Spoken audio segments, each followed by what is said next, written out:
welcome to episode 16 of Ed's Not Dead. I'm Robbie Dodd. I'm joined by my co-hosts, Mr. C.H. Siddons. Good morning.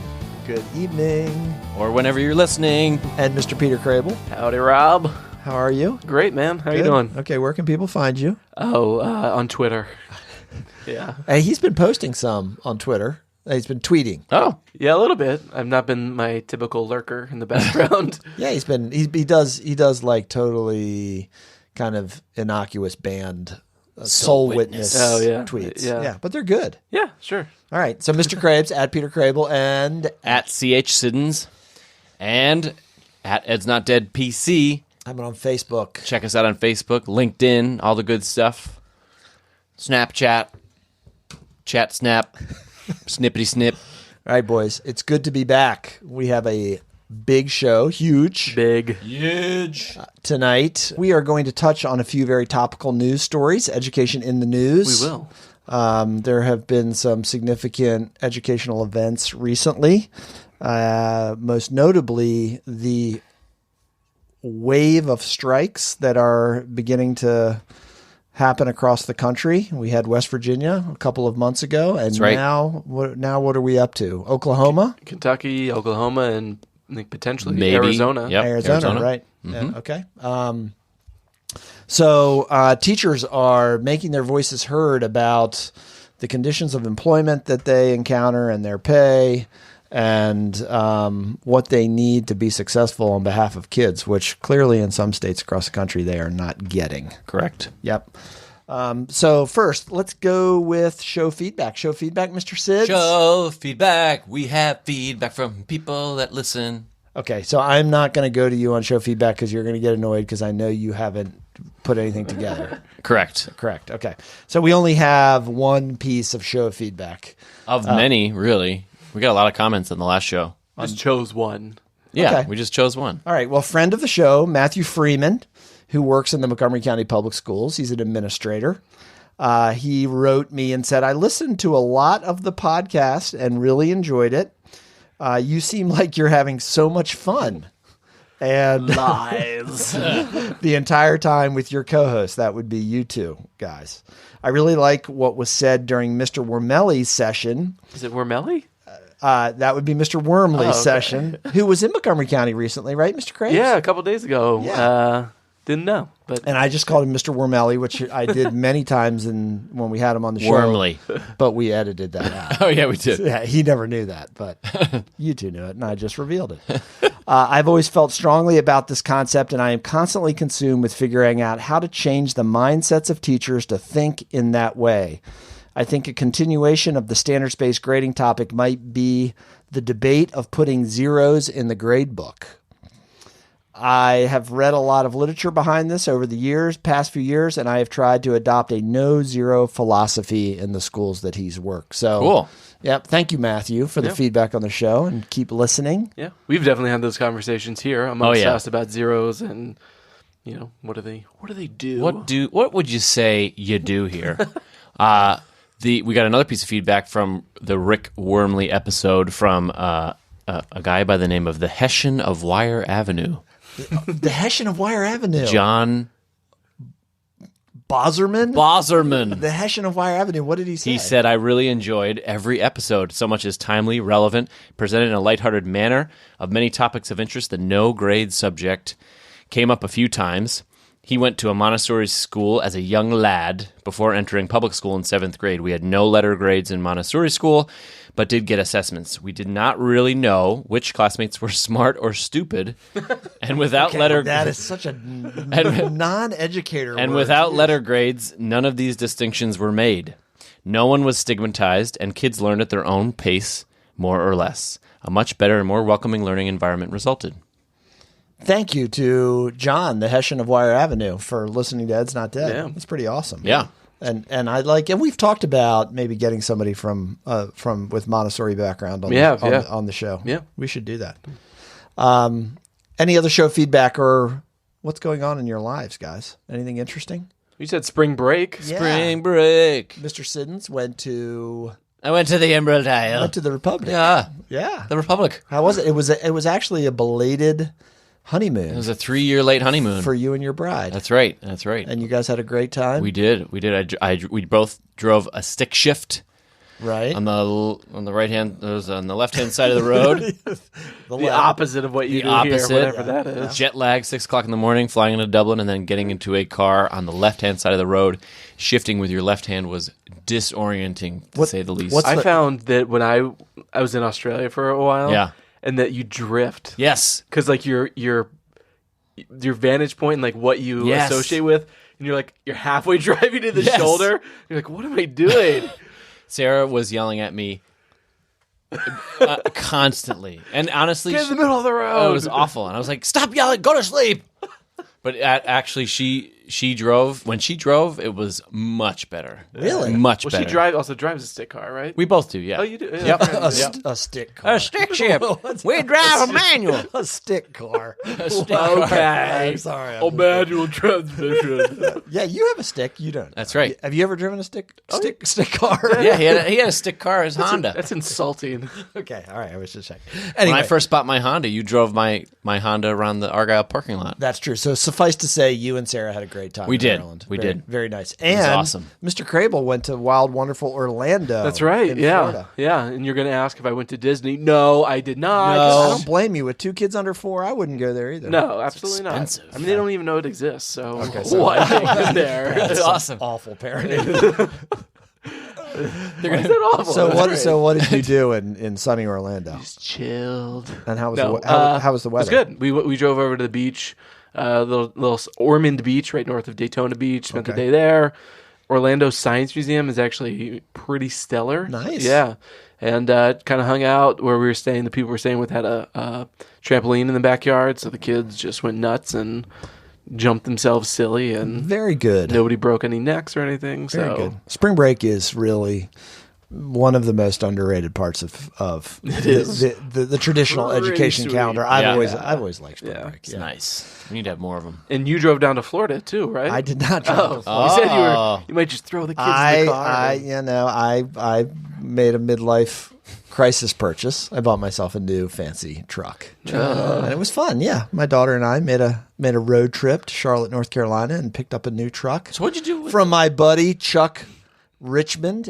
Richmond in North Carolina. Yep. So you drove down there in what vehicle? I drove down there in my 2002 4Runner that had 200,000 miles on it, and I just left it on the side of the road. I left it on the side of the road and came back in a new truck. Perfect. It was awesome. 14 hours of driving in one day, but it was worth it. You should have Nora drive. Yep. So anyway, Nora slept. So you wouldn't know this, but I was sitting in my car when you pulled up. Your car is very intimidating in the rearview mirror.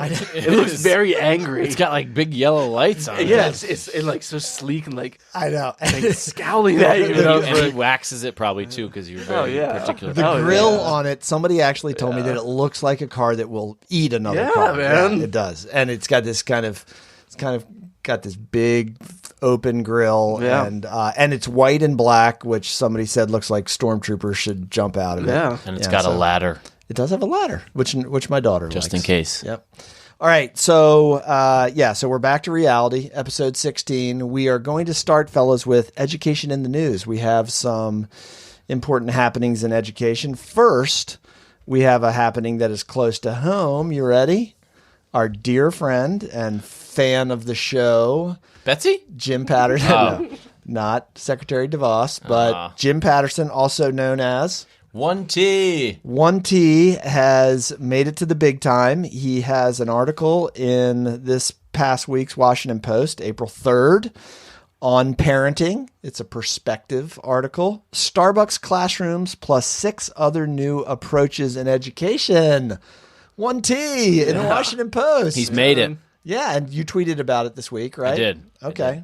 All right, so he talks about how tough it is for parents to navigate the educational landscape, the ever-changing educational landscape. To figure out what's going on in schools. That it may be different from the last time you were there 30 years ago. Which I would maybe argue is overwrought a little bit because schools don't change all that much. Yeah, but there's a website that I use. It's called edglossary.org. Yeah. And they have... acronyms change. Yeah, and you just search up some terminology, and it gives you a really clear way to figure out what it is, and I think Jim did a really great job at framing it for parents as well in terms of the major things that are coming down the pike. And we did try to call him to get him on the show. Yeah, I'm convinced he doesn't listen. One, he doesn't listen to the show anymore. No, he doesn't. No. And two, he knows when we're going to call him because he screens your freaking calls every time. Yeah. Yes, he does. And when I texted him to wish him congratulations on his big, all he said was that he did say that he had tried to get something in there about Project Success. That's right. A program near and dear to our heart, but that it got cut. Yeah, those editors. Because Jim always operates from a place of a guilty conscience. So that was his first thing that he offered me. Like, sorry, I didn't have Project Success in my article in the Washington Post. I was like, it's not a big deal. You should be very psyched. So what did you guys think of the article? Yeah. Anything jump out at you? I skimmed the article and just went straight to the comment section. Okay. We'll get to those. So you didn't talk. I like the disciplining differently. I will say that I have never had a counselor, a school counselor that I worked with, that when I walked by his or her office, there were more kids in there. Jim was a very kid-centric counselor. Yeah. And he was the counselor of the year in the Montgomery That's County right. Public Schools at one time. He talks about non-punitive measures such as mediation, community service, or peer counseling. Yes. And restorative justice practices. Which is definitely something coming up that should have been going on for a long time, but it's becoming more mainstream in a lot of schools, the restorative justice. Yeah. I was particularly struck by the shifting the center portion, where I think a lot of parents, the way that they experience school is very, very different than how progressive education is happening today, where it's putting more of the onus on the kid rather than the sage on the stage and the teacher in the front and pontificating. The more putting students at the center of your instruction, which I think it moves away from the norm of read, answer questions, test. Yeah, the D word is in there. The D word. The D word. Differentiation. Yep. And just one more thing, and I've yet to really honestly go into school that does this full time, but the flipped classroom. Oh, yeah. I mean, that just thinking about, what would be kind of so out there that parents would be like, wait, you're doing what? And so the idea that you're watching videos more at home and then the teachers just supporting in there, I think that does change the paradigm of what, of how families or parents think about schools and probably requires them to kind of wrap their heads around something new that is totally outside. And I mean, honestly, it's outside of most educators' wheelhouses. Yeah. So, He does mention in this, Montgomery County Public Schools backed away from SBG, standards-based grading, which we've talked about a lot this first season on Ed's Not Dead, because of parental concerns. Because they don't understand it. Okay, well, you think that's what it is? I think it's poorly communicated. Rick Wormley talked about it. It's communication. If you can't communicate it clearly, then you're not doing it right. Okay. I don't want to put the onus on the parents, but what I'm saying is that it was at first it sounded like you were doing that, but then you were putting it back on school systems to say they have to do a good job. It's on us to make it clear and comprehensible but I mean, if teachers don't believe in it, there's a lot of beliefs that have to be addressed, and it's not just changing the system and then everybody goes along. Right? It's a process, right? Yeah, he has a quote from my buddy Steve Lockard, deputy superintendent in the Fairfax County Public Schools, which has separated out work habits, allows retakes, and eliminated zeros. Nice for no credit. That's how it should be. Yep. So what about comments on Jim's article? we have some good trolls. Okay, so you guys hold on. If we're not gonna besmirch Jim's moment in the sun here. Are you going to, Mr. No. Honestly, I really don't want to. The only reason but you got a good one or two. What I really wanted to do. No, there's nothing that's even that terrible. But I want to hear.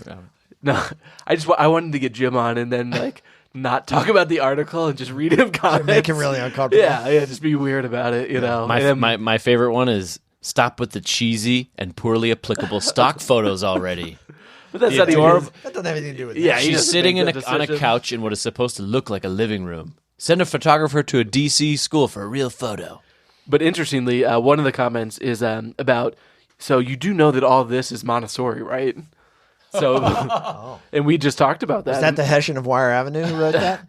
Robin 20 Zitnik. Okay. But yeah, so it's just kind of interesting that, again, coming back to this idea of Montessori, or maybe we should learn more about it or something. I think we should. Yeah. That's one thing that I feel like when I read that kind of stuff as a dyed-in-the-wool public school educator who has worked in a system my whole career. There are times when I read about things like Montessori that I feel woefully undereducated. Yeah, for sure. Right. Yeah. He did get his obligatory plug in for more counselors. in his Counselor article. crunch. The counselor crunch. That sounds like him. Do you think there are not enough counselors in schools? From your experience?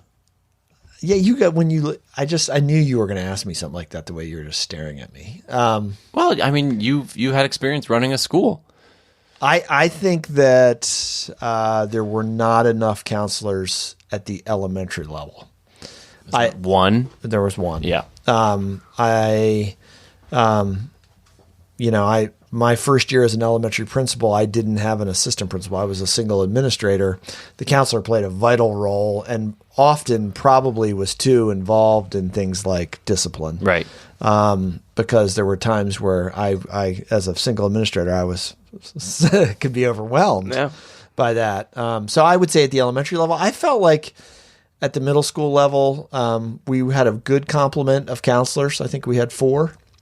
Is that right? 3.5? Yeah. 4.5? I can't even remember. 4.5. 4.5. And, you'd like to have them be able to do more kid-focused work and less administrivia. They do a lot of scheduling and helping kids with switching classes and all that kind of stuff. We know that our friend 1T hated schedule changes more than he anything. loves schedule changes. Oh my God. Especially hand He ones. would send me emails. He would say, I'm going to do them, but, and he would give me like 4 reasons why it should have been done a different way. Anyway. And I also think, though, to your question, Casey, I mean, a lot of it depends on the district and the state. I mean, so I think that there's certainly some districts that prioritize it, but as we're about to talk about some other states in general that don't fund education. Right. I can't imagine that they have plethoras of counselors in their schools. Right. So I would guess that's what we would see. Yeah. Okay, so congratulations to 1T, and you're a chicken for not coming on the show. We'll get you next time, That's right. All right, also in the news, did you hear, fellas, Linda Brown Thompson, the girl that was at the center of Brown v. Board of Education case, died this past week. Linda Brown Thompson was 75. There was a very well-written obituary about her in the Washington Post. Did you guys see that? Yes. Yes. I think that we would all 3 agree that Brown v. Board is the most significant educational event in the 20th century, certainly, maybe in public education, period, over the course of the history of our nation. I'll just read you a quick excerpt. Yeah. Okay. All Linda Brown wanted was to go to the Sumner School, but she was black, and the Topeka, Kansas elementary school 4 blocks from her home was segregated, open only to white students. Miss Brown, a 3rd grader who simply wanted to avoid a long walk and bus ride and join her white friends in class, went on to become the symbolic center of Brown v. Board of Education, the transformational 1954 Supreme Court decision that bore her father's name and helped dismantle racial segregation in the United States. It's quite the byline. Quite the byline. And I should credit Harrison Smith and Ellie Silverman. They wrote the obituary in the Post. And I think it's important to remember that there are probably, by all accounts, there are people that are still alive who experienced a vast degree of segregation in schools. It's not that long ago. Yeah. Yeah, I mean, well, when you see that Linda Brown Thompson was only 75 years old. Yeah. I mean, that's, that case happened when she was a kid, and that was a completely segregated environment. Yeah. Yeah. So the courage that it took to do that was amazing. And sometimes I wonder in public ed whether that courage still exists.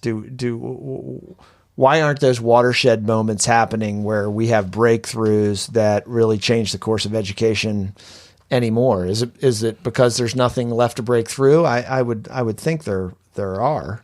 I think it's not there's so much nuance to some of the issues that go on. Right. Segregation is obviously it's complicated, but you got to let everybody in the school. But it was an evil that that needed to be and it was a clear eradicated. Evil. I think it was clear, distinct racism. Right. Now you have varying degrees of what is racism, but on the surface it's not racist, right. or people convey it as something that's not racist, institutionalized racism. Correct. Right. Yeah.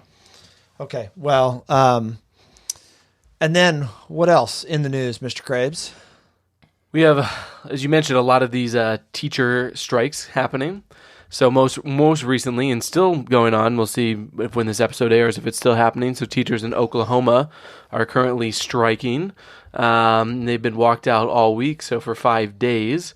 And really what they're protesting for is, yes, pay raises is part of it, but part of it is also restoring funding to their school systems. So they got... And how many years has it been since a tax increase to do that? I think 1992. So it's been 20-some odd years before they've had any kind of tax increase. Right. So there's an article that we'll put in the show notes where it talks about in 1990 there was they raised taxes, and then 2 years later, basically Republicans then started getting supermajorities in all of that the houses in the state legislature, and then there's been nothing since then. So there's been very generous tax breaks to oil and gas companies, energy companies. All the while, the level of funding has more or less remained the same. Right. When you account for obviously for time over the last 20 years, 25 years, that makes it dramatically less than it's been. And I think there's even some stories of teachers like having to be on food stamps and having several jobs, and it's absurd. And the best part of it is the governor, Mary Fallon. So the quote that she said was, "This is a doozy." It's a good one. She likened striking teachers to a teenage kid that wants a better car. And a little bit here, we've touched on this briefly, but somehow, within certain segments of the population, teachers have become this entitled class of whiny brats. Right. That when they ask for anything, it's no. Yep. Why would you, how dare you? Why do you need anything else? Yep. You should be lucky for what we give you. So we say that out of one side of our mouth, but then those same people say, oh, well, look what's happened to our school system, and kids aren't learning anything, and all this stuff. Let's make charters. And look, you get what you pay for. Right. So in Oklahoma, you don't want to spend any money on education. Well, you're going to get crumbling buildings and crumbling books and all sorts of stuff like that. There was, I think, I don't remember the hashtag, but there's something on Twitter about the Oklahoma protests. And there was a girl who's since graduated. She said, I never had a book that had the current president in it. Which I understand that books are expensive and you buy them, but you know what I mean? At some point... It's indicative of the issues, right? Sure. Yeah. So. Yeah, I mean, E.J. Dionne in the Post had an interesting editorial where he took this recent movement that we see with teachers across the country all the way back to Proposition 13 in California in 1978, the beginning of the Reagan Revolution. Right. Which really was... a tidal wave of kind of disassembling social programming that had been put in place and taxes that had increased over the 60s and 70s. Yeah. But it's part of their playbook. Let's cut funding. It's a huge part of their playbook. And then look how it's not working. Right. So I mean, I think what we've seen is that education and teachers specifically have borne the brunt of this, to your point, Peter, this just taking apart of public education and this kind of attack on the institution. And the thing that really irks me about it, too, is part of the argument is, oh, well, you shouldn't pay them more because you don't get more results, test results, whatever results, if you pay them more. And to me, that just totally misses the point. Like, I understand that for every dollar spent, it's not an easy metric. I spend $1 on a teacher, I get 3 test points on a test. Right. But it is indicative of the public's... That's the Coleman report right there, the inputs and outputs. Right. But the public's value, there's something about when you put money into a system, and yes, you have oversight and everything, but it demonstrates that it's something that is high on your importance list. And when you don't fund it, Yeah. it's not. Someone tweeted out, I can't remember who it was, but he's a thought leader on Twitter. He tweeted, if people started paying teachers $100,000 a year, it was basically like parents wouldn't have concerns over teachers' schools anymore. And the comments that flowed, the trolls that flowed, it was so sad. I understand it was a hyperbolic tweet, but it was sad that the things that people were saying about the value of education and teachers. I also wanted to. Do you know the percentage of teachers who are women in America? No. 80. I'd say about the same. It's between 76 and 80%. Yeah. So I hate, I don't want to go to identity politics quickly, but I'm going to go there because I don't think it's a coincidence that the teaching profession in general has been browbeaten for so long, being that it is 75 to 80% women. Yeah, I agree. Taken advantage of for so long. And I'm just happy though that teachers are honestly not just sitting back and taking it anymore, and specifically Yes. that it's not bellwether blue states. Yes. Yeah. This is Oklahoma. Yeah. And This they're is not Kentucky. Right. You And know what I mean? And they're not striking over like little things. It's not like they're worried about not paying anything in health insurance or something like that. Where I've seen teachers in Pennsylvania where their health insurance premiums go up, $25. Right. It's sort of like a niche protest. You Right. know what I mean? Yeah. I- This is a big deal. I think to your point though, I think one thing that the mistake that we as educators made is that, and you guys can help me out here because I'm not totally clear on this, but this idea of improving outcomes, I think because outcomes have become the way to impugn teachers. Yes. And to scapegoat them because outcomes have not improved the way that they should. We as educators have been afraid to say, give us more funding, resource our schools better, because we can get hit with that, but you don't produce the results. Right. You want more? Pay for it. Not pay me more. Exactly. Pay for it. And I think EJ Dionne makes that argument that now we have to change the kind of rules of engagement on that fight. I agree, but I mean, teachers do not go into it for the money.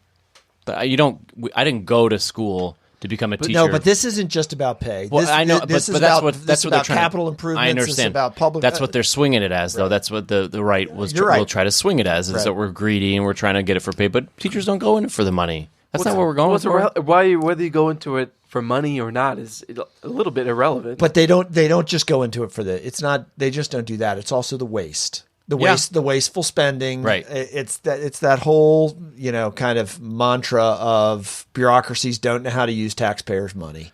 Teachers' salaries are a part of that. Yeah. And just because you didn't go into it for the money doesn't mean you shouldn't be paid. Absolutely. No, you absolutely. do. I agree. You I know? agree. I'm just saying. I was saying that's the what the other side will try to swing it as is that we're just trying to grime every penny out of taxpayers. All right. So fight the good fight, educators across the nation, right? Yeah. Okay.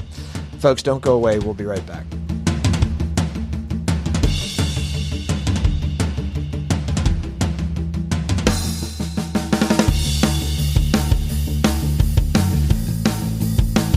Welcome back, folks. Thanks for not going away.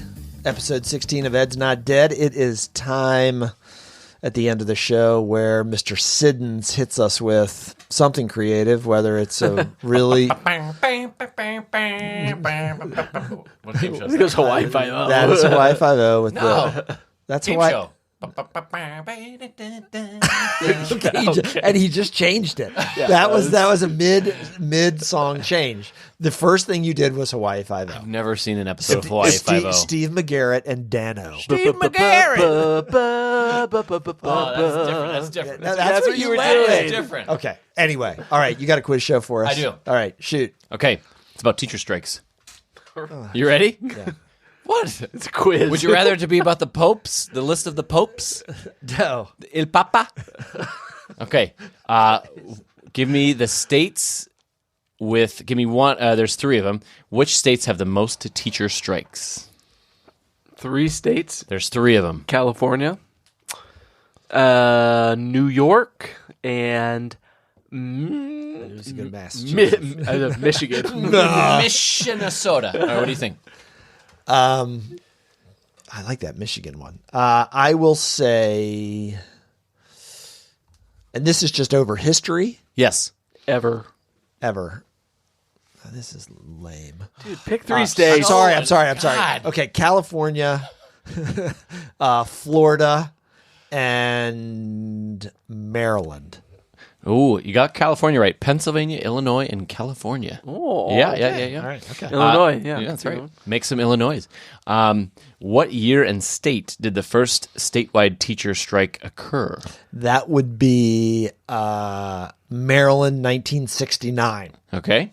Illinois, 1924. Ooh, actually 1968 in Florida. Darn. Yep. You said Florida I had before. Florida. Yeah. More than 40% of teachers did not come to school. The teachers actually resigned because the state did not allow them to strike. At the end of the strike, which lasted for weeks, some teachers were not actually reinstated into their jobs. Yeah. You know what? I love the moral quandary that teacher strikes present. It's a tough one. It is the toughest one going. I mean, because kids are impacted. Yeah. But it needs to happen too. Yeah. So anyway, okay, go ahead. In what years did the last 2 major statewide strikes in West Virginia take place? I'll give you a hint. One was in the 90s and the other was in the aughts, not including the one that just happened. 1993 Okay. and 2004. Okay. I'll just go with what Crable says. You're such a baby. You're such a baby. That's a terrible question. How is it a terrible question? It is really dumb. No, because you're not paying attention. You're on your stupid computer. I was a little distracted. Yeah, you are. Okay, I'll just pick your 1990 and 2005. Well, I'm glad you did that because you were closer than this knucklehead was. Okay, good. 1990, they went on strike for 12 days. And 2007, nearly 5,000 teachers in West Virginia went on strike. I've always been a good guesser. Yeah, you're also a good whiner. In 2001, last question, 16,000 teachers chose to strike, closing nearly all 256 public schools and 10 college campuses in this state, Ohio, for several weeks. Either Alaska or Hawaii or Wyoming. Why would you ever guess that? So you need to yell at him. No. He just chose 3 states. Well, I'll give you a hint. It's an island. Hawaii. It's Hawaii. Because there were so few schools. So funny. That's good. I thought you'd deduce that. Yeah. Okay. Do you have a bonus question? I have no bonus question. States with not a lot of people. That's so right. Good there you job. go. Very good. Thank you. All right, folks, thank you for joining us for episode 16. Correct me if I'm wrong, boys, but we have 3 more episodes left in our inaugural. Why can't we just go to episode 20? It's not dead season because people are so tired of hearing us. I don't know about that. You don't think? No. Our numbers are good. Mr. Crable's been We totally had, I think, 1,000 listeners last episode, right? Yeah. I thought it was 1,500. Yeah, you're right. Yeah. It was. That's a lot. But we have a big guest coming up next show. We do. Casey? Come on. Carol Ann Tomlinson. Differentiation queen. This is a big get. It's a very big get. I've been emailing her for months. Yeah, and as a principal, I pretty much hitched my whole career to her books. You did do that. I did do that, yes, and it was good. Her stuff is tried and true and is good for kids and teachers. Yeah. We got to ask her about her spicy back and forth with some anti-differentiation folks. Yeah, she and Rick Wormley, they're a mean team against the anti-SBG, right, and differentiation people. Yeah, there was some back and forth. Yeah, Nice. Some hot language. Mr. Schmoker. Yes, Schmoker. I couldn't think of the name. Yeah, he is not a big differentiation fan. Okay, so that's exciting. We're gonna have Carol Ann Tomlinson on. Oh, you know what we also have? Okay, what's that? a guy, the author of Democracy's Schools. That's right. He's supposed to be coming on here. So we're very excited to have him. Mr. Sidness has done some outstanding show bookings. Hey, Robbie, what are you doing for the show? I really don't do much. I don't do anything. What about our intrepid student reporter in our Ed's Not Dead short, Student Voices? That was a big hit out there in That's right. in internet world, right? She got some great interviews on the Student Walkout Day on March 14th. And now, is something happening on April 20th as well? Yeah, it's the anniversary of Columbine. Columbine. Is there a walkout? I shouldn't say planned, anniversary. or- I don't know Yeah. that. Commemoration of. So yeah, but I mean, Yeah. maybe if there's something happening, we could get some more student voices that way. That would be very cool. Yeah, I thought the kids that she interviewed down on the mall that day, they had some very compelling and persuasive things to say about their own safety and the future of the country. And a little props to us. We interviewed them on the first strike. Pod Save America went to the second one. Oh, we beat. Oh, look at us. Just saying. Yeah, look at that. We're ahead of the game. And did they actually have a 17-year-old doing they the didn't. interviewing? They did the interviewing. So of course they did. Oh, Yeah. I can Pompous. do interviews. Yeah. Yeah. We're adults. We had a great kid who went down to the mall and was also expressing her feelings about school safety. So, And I just want to add, it was pretty funny because they were all really good, and then there was one that I didn't put on there, where the girl there were some bad I words. listened to that one. she cursed repeatedly. And Yes. it was very tasteful cursing. It wasn't. Oh, it was great cursing. yeah, it was. but It was well placed. Yeah, couldn't include it. Yeah. Unfortunately, I wish we could have had it because Yeah. it was. It'll be. There was also some chanting of Yeah, the there were F some word. there were some bad words. There was some of that as well. Yeah. Didn't include that. That'll be the double bonus. That's the extra. double bonus. Email us for a code. That's right. All right. So it's been a great show, fellas. You can reach Mr. Siddons at CH Siddons, Mr. Krabs at Peter Crable, me at RW Dodd, and of course the show at Ed's Not Dead PC. All right, boys, get out. Any last parting thoughts? Nope. None. All right, come back. Don't go away from Ed's Not Dead. Make sure. Please stay. What was so funny about that? This is the end of the Don't show. go away. It's the end of the Okay. show. All right, it's the end of the show. We'll see you in episode 17. Thanks.